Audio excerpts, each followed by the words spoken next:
मुंबईत सचिन अहिर यांच्या पक्षप्रवेशाच्या पार्श्वभूमीवर मंत्री भरत गोगावले यांनी प्रतिक्रिया दिली। पक्षात येणाऱ्या प्रत्येक कार्यकर्त्यांचे आणि नेत्यांचे स्वागतच केले जाईल असं त्यांनी सांगितले। यामुळे पक्षाची ताकद आणखी वाढेल असा विश्वास त्यांनी व्यक्त केलाय। तसेच आगामी काळात संघटन अधिक मजबूत करण्यासाठी सर्वांना सोबत घेऊन काम केले जाईल असंही त्यांनी नमूद केले।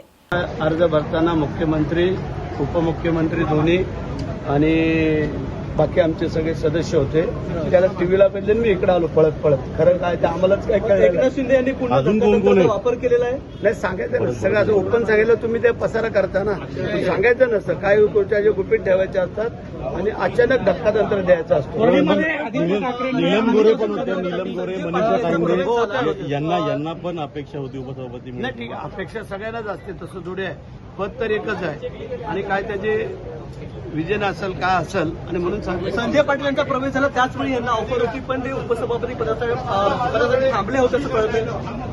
ते आता गेलो साहेबांना विचारतो वस्तुस्थिती काय आहे आणि मग तुम्हाला सांगतो। 14 आमदार जे आहेत त्याच्यामध्ये तुम्हाला मला सांगितलं ना, काही नांदी का सांगायचं हाय नांदी आहे। चल नांदी का 14 येणार आहेत काय ते आता मला सभागृहात जाऊ दे, साहेबांना विचारतो आणि मग तुम्हाला सांगतो। चल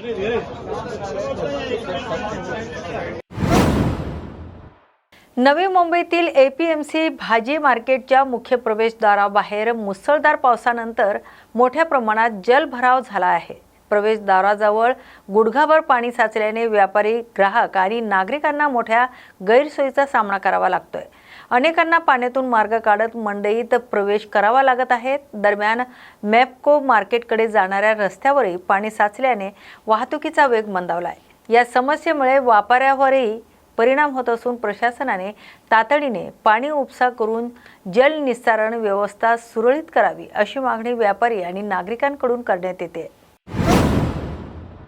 मुंबईत अन्न व औषध प्रशासनाने मोठी धडक कारवाई करत 6 उपहारगृहे, हॉटेल, बेकरी आणि क्लब यांचे अन्न व्यवसाय परवाने निलंबित केलेत। तुकाराम मुंढे यांच्या निर्देशानुसार राज्यभरात राबवण्यात आलेल्या विशेष मोहिमेत 31 ठिकाणी छापे टाकण्यात आलेत। या कारवाईत 34,87,603 रुपयाचा प्रतिबंधित गुटखा, पान मसाला आणि इतर अन्न पदार्थांचा साठा जप्त करण्यात आलाय।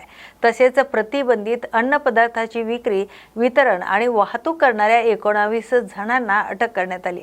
एका आस्थापनेला सील करण्यात आला असून 3 वाहनेही जप्त करण्यात आले। तपासणीत अस्वच्छता, मुदतबाह्य अन्नपदार्थ, चुकीच्या माहितीचे लेबल, झुरळे आणि उंदरांचा वावर, शीतसाखळीतील त्रुटी आणि आवश्यक कागदपत्रांचा अभाव अशा गंभीर अनियमितता आढळून आल्याने संबंधित 6 आस्थापनांचे परवाने निलंबित करण्यात आल्याची माहिती एफडीने दिली।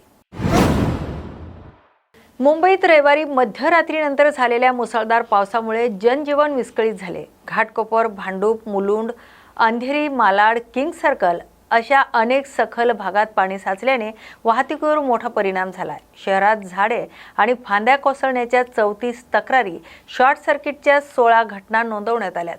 तशाच मुसळधार पावसामुळे मध्य, पश्चिम आणि हर्बल रेल्वे महामार्गावरील लोकल सेवा 20 ते 35 मिनिटे उशिराने थांबल्याने प्रवाशांना मोठा मनस्ताप सहन करावा लागला।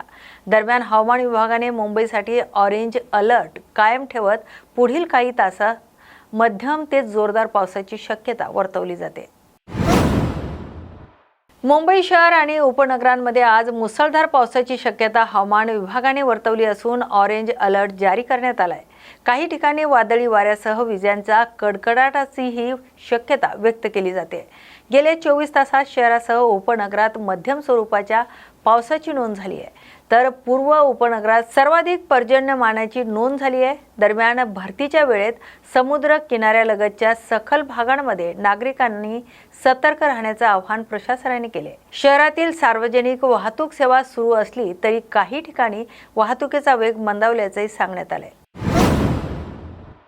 आजच्या मुंबई बुलेटिन या विशेष बातमीपत्रात आपण येथेच थांबतोय। अशाच नव्या आणि ताज्या अपडेटसाठी पाहत राहा न्यूज मराठी 24/7। नवा भारत, नवा विचार।